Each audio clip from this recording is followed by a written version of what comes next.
क्या आप लोगों को मालूम है कि इंडिया में जब 3G आया था तो उस समय ज्यादातर लोग एग्जैक्टली में 2G के यूजर्स थे और 3G के आने के बाद भी लोग 2G पर ही रहे थे।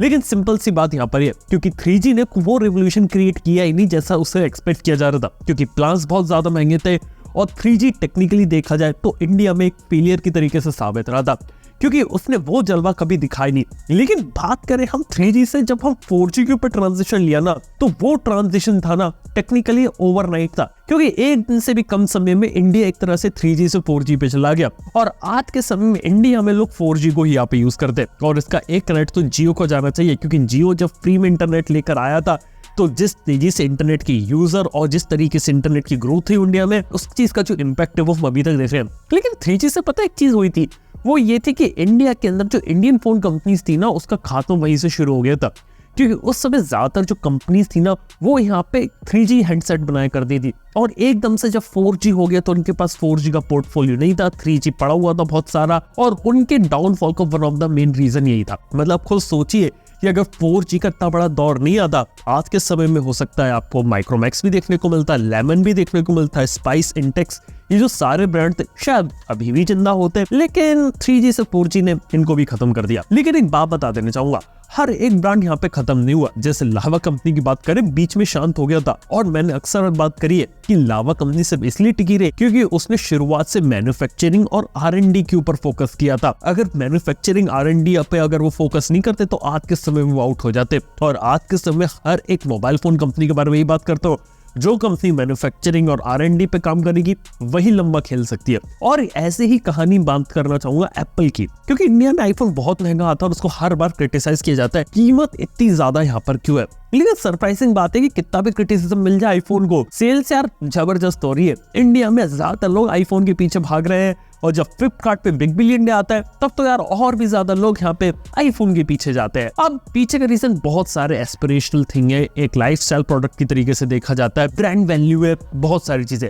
लेकिन मेन बात है कि एप्पल ने भी इनकी इंपॉर्टेंस को समझा और इंडिया में मैन्युफैक्चरिंग शुरू करी और आज के समय एप्पल धीरे धीरे इस पॉइंट पे पहुंच गई है कि लेटेस्ट आईफोन 15 की मैन्युफैक्चरिंग डे 1 से वो लोग इंडिया के अंदर कर रहे हैं। फ्यूचर में तो ये भी प्लान है कि चाइना से पहले कुछ आईफोन के मॉडल्स इंडिया में बनाए जाए और इंडिया के बाहर भी एक्सपोर्ट किया जाए। और हाँ, ये भी प्लान है कि दुनिया में 4 में से 1 आईफोन मेड इन इंडिया हो। यहाँ पर मैं मेड इन इंडिया की बात करूँ क्योंकि धीरे धीरे एप्पल भी ये कोशिश कर रहा है कि असेंबलिंग तो ठीक है लेकिन धीरे धीरे मैन्युफैक्चरिंग के ऊपर पड़े, है ना। काफी कमाल की बात, क्योंकि जहां पे पहले असेंबलिंग होती थी इंडिया में, लेकिन अब धीरे धीरे मैन्युफैक्चरिंग के अंदर अलग अलग कंपोनेंट्स भी बनने लगे हैं। हम लोग ऑलरेडी कॉर्निंग गोरिल्ला ग्लास को भी अब इंडिया में बनाना शुरू कर देंगे, है ना। काफी कमाल की बात है। इसके साथ ही अगली एक चीज के बारे में बात करें तो वो है चाइनीज एप्स का बैन होना। आप लोग को याद है कि एक जमाने में टिकटॉक इंडिया में किस तरीके से पॉपुलर था, उसके बाद उसके ऊपर बैन लग गया। ऐसे ही पबजी पॉपुलर था, पबजी के ऊपर बैन लग गया।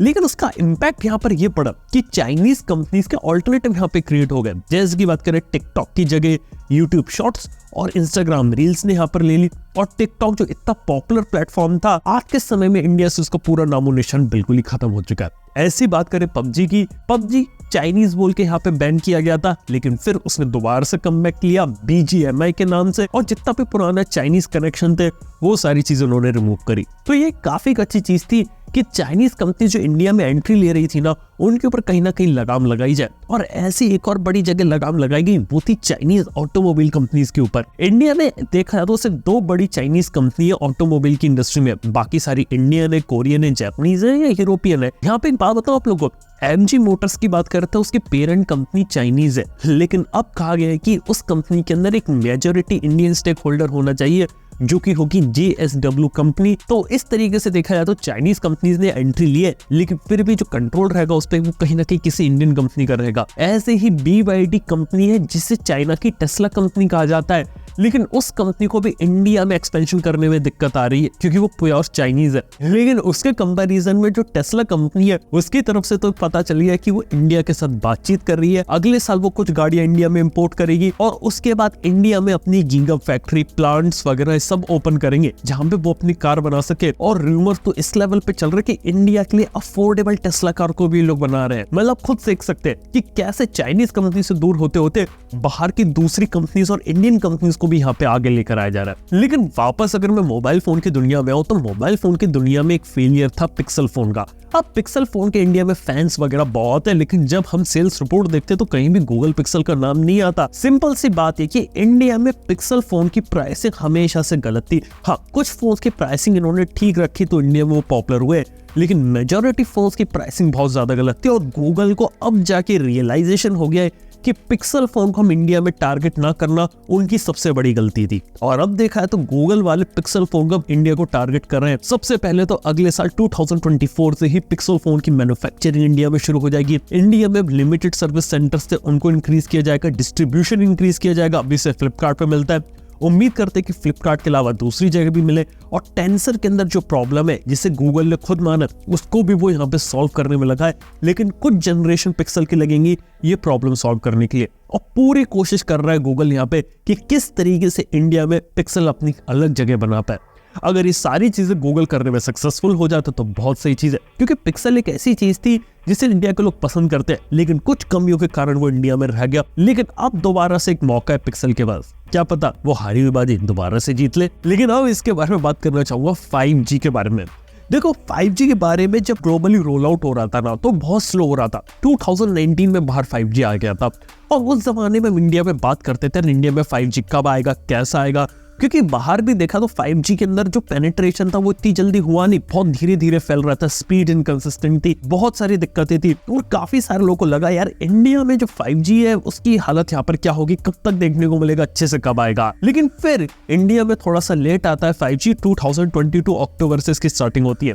लेकिन एक साल के भीतर भीतर इंडिया दुनिया में सबसे तेजी से 5G नेटवर्क प्रोवाइड करने वाली कंट्री बन जाता है, जिसके अंदर सबसे ज्यादा तेजी से रोल आउट होता है। इस समय 3 लाख से ज्यादा 5G टावर्स आपको देखने को मिलते हैं, 700 से ज्यादा शहरों को कवर किया गया है यहाँ पे। और इंडिया में जो 5G का पेनिट्रेशन हुआ है पिछले 1 साल से कम समय वो काफी ज्यादा जबरदस्त है। इनिशियली 5G बहुत लिमिटेड था, धीरे धीरे वो चीज इंप्रूव हुई है। और मैं आपको ये भी बता सकता हूँ जियो एयरटेल दोनों कंपनी इसको और ज्यादा बेटर करने में लगी हुई है। इवन एयर फाइबर का भी रोल बता देता हूँ। एयर फाइबर जब शुरू में आया था तो शुरुआत में जियो का एयर फाइबर सिर्फ 9 सिटीज में अवेलेबल था। इस समय जियो का एयर फाइबर साल खत्म हुआ भी नहीं है, लेकिन 500 से ज्यादा शहरों में है। वेल देखा जाए तो काफी सही चीज है, क्योंकि जहां पे हम एक्सपेक्ट करते थे 5G कब आएगा, कैसे यूज करेंगे, 1 साल से कम समय में आपको 5G सीधे हाथ में लाकर दे दिया। और 5G के साथ ही बात करें कुछ टेलीकॉम कंपनीज की, जैसे Huawei की। क्या आप लोगों को पता है कि Huawei जैसी कंपनी का इंडिया में नामो निशान नहीं है। हालांकि Huawei एक प्रॉपर चाइनीज कंपनी और उसने अपने फोन्स इंडिया में लेकर आई थी, लेकिन आज के समय Huawei के फोन्स इंडिया में नहीं मिलते। और हाँ, दूर दूर तक ऐसा नहीं लग रहा कि Huawei अपने फोन्स को इंडिया में कभी लेकर आएगा। लेकिन Huawei एक और जगह थी, और वो थी टेलीकॉम इक्विपमेंट के अंदर। और क्या आप लोगों को पता है कि इंडिया में टोटली बैन कर दिया गया Huawei के टेलीकम्युनिकेशन इक्विपमेंट को। माना कि Huawei के टेलीकॉम इक्विपमेंट सस्ते थे और इसलिए काफी सारी कंपनीज को यूज करती थी, लेकिन उसकी जगह इस बात पे फोकस किया गया कि Huawei के ऑल्टरनेटिव्स को देखा जाए। और जियो जैसी कंपनी ने ये फोकस किया कि किसी भी दूसरी कंपनी के ऊपर डिपेंड होने से अच्छा है कि यहाँ पे हम खुद के ही इक्विपमेंट्स को बनाएं और अपने ही टेक्नोलॉजी को डेवलप करके 5G और आगे की जो टेक्नोलॉजीज होती है उनको यहाँ पे प्रोवाइड करें। और ये यहाँ पर आप देख सकते हैं कि किस तेजी से यहाँ पर एक बड़ा सा रिवोल्यूशन क्रिएट किया गया था टेलीकॉम कम्युनिकेशन स्पेस के अंदर भी, जहाँ पे नॉर्मल यूजर का तो इतना इनपुट नहीं होता, लेकिन बड़ी बड़ी कंपनीज ने भी चाइनीज कंपनी को डिच करके एक खुद के ऊपर गया और दूसरी कंपनीज के ऊपर अलाइ किया, तो ये एक बात थी। और ऐसे ही बात करना चाहो तो इस टीवी बिजनेस के साथ भी ये हुआ था। इंडिया में आज के समय में जितने भी स्मार्ट टीवीज आप देखने को मिलते हैं ज्यादातर इंडिया में ही बनते हैं, क्योंकि इंडिया के अंदर इम्पोर्ट टीवीज के ऊपर कुछ रिस्ट्रिक्शंस लगाए गए थे, जिस कारण से कुछ सिलेक्टेड टीवीज ही बाहर से आते हैं। लेकिन ज्यादातर जो टीवीज जो इंडियन मार्केट में आते हैं ना, उन्हें यहाँ पे 3 कंपनीज बनाती है, डिक्सन, रेडियंट, भागवती इलेक्ट्रॉनिक्स। ये 3 कंपनीज ओडीएम पार्टनर से इंडिया के काफी बड़े बड़े टीवी मेकर्स के लिए, जिसके अंदर वो यहाँ पे एंड्रॉइड टीवीज को यहाँ पे मैन्युफैक्चर करते हैं। इवन डिक्सन पहला ऐसा ओडीएम पार्टनर बना था जिसके पास गूगल से लाइसेंस आया था एंड्रॉइड टीवीज वगैरह बनाने के लिए। है ना काफी इंटरेस्टिंग चीज, जहाँ पे टीवीज हम ज्यादा से ज्यादा पहले इम्पोर्ट करते थे, आज के समय में ज्यादातर स्मार्ट टीवीज अब इंडिया में बनते हैं। और ऐसी सेम कहानी लैपटॉप्स के साथ भी है, मतलब कि लैपटॉप्स भी अभी के समय में ज्यादा से ज्यादा इंपोर्ट किए जाते हैं। लेकिन यहाँ पे प्लान ऐसा है कि यहाँ पे ओडीएम पार्टनर्स भी आ रहे हैं, जिसके साथ कंपनीज पार्टनरशिप करके अपने खुद के लैपटॉप्स को इंडिया में बना सकती है। और HP, डेल, असूस जैसी कंपनीज इंडिया में अपने प्लांट्स वगैरह ओपन करके यहाँ पे मैन्युफैक्चरिंग भी करेंगी। और सैमसंग जैसी कंपनी जहाँ मोबाइल फोन्स बनाती है वहीं पे लैपटॉप्स की भी मैन्युफैक्चरिंग शुरू करने वाली है। मतलब आप खुद यहाँ पे देख सकते हैं कि जहाँ पे एक टाइम पे हम डिपेंड हुआ करते थे टीवी, स्मार्टफोन, लैपटॉप्स, कंप्यूटर्स, इन सब के लिए बाहर से इंपोर्ट करके लाए, लेकिन अब कहानी इस तरीके से यहाँ पे चेंज हो गई है कि अब यहाँ पे सारी चीजें इंडिया में बनती रहे। जब देखा जाए तो दूर से देखने में तो टेक्नोलॉजी के फेलियर्स लगते थे, लेकिन अब देख के ऐसा लगता है कि ये अगर फेलियर्स नहीं होते तो शायद इंडिया में हम कभी इतना बड़ा चेंज यहाँ पर नहीं देखते। ये था मेरा पर्सपेक्टिव उन चीजों के ऊपर जो टेक्नोलॉजी की दुनिया में आज के समय में इंडिया को यहाँ पे बदल रहे हैं। बाय द वे, ये इन्फॉर्मेशन आप लोगों को कैसी लगी नीचे कमेंट बताना ना भूलो।